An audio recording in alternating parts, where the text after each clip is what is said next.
Село Карабичани, Кумановско, близу граничниот премин Табановце. Селото каде во 1986 година била направена последната свадба, а денеска селото со убава природа, каде од време на време доаѓаат роднини да ги посетат родителите. Селото има вкупно 20 жители, исто толку гласачи, сите над 70 годишна возраст. Жителите ги бойкотираат изборите, бидејќи помирањето на нивниот сосед, каде се гласало во неговата куќа, тие биле преместени да гласаат во Табановце, гласачко место оддалечено околу 10 километри, што за нив е проблем да отидат. Жителите и пред камерата не сакаат да зборуваат за гласањето. Оние кои живеат во Куманово, а тука имаат имот, раскажуваат дека е недопрена природа, но луѓето заминаа. Бараа пат, немаше. Кога го добија, веќе нема кој да оди по него, раскажуваат. За пчели е добро. Има нешто паша, ливада, има багрем. А живеат ли луѓе овде? Слабо. Зошто мислите дека сите си отидоа до ваква убава природа? На времето не е направено пут, струја, вода. И за тој. А сега имаат? Сега имам, а џабе народ нема. Причина за преместувањето на гласачкото место во Табановце е немањето објект каде да се гласа, потврдуваат од ДИК за Канал 5.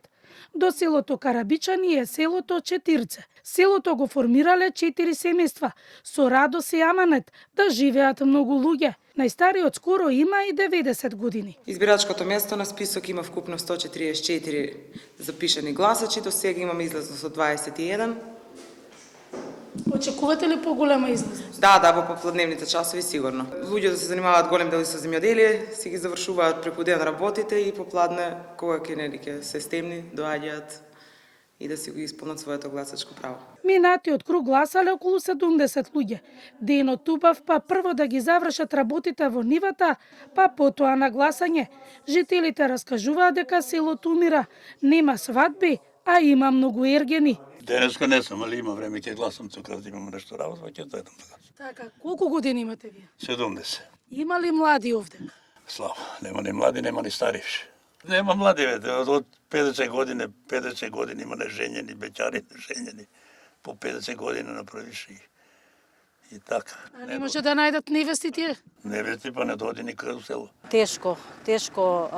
Сите излеговме од селото, бидејќи немаше пристапен пат, немаше вода и ден денеска нема.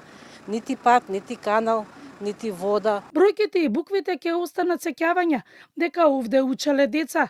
Денес овде има само 6 ученици од 1 до 5 оделение. За жителите тие се искра надеж дека може ќе има и нови првачиња во наредните години.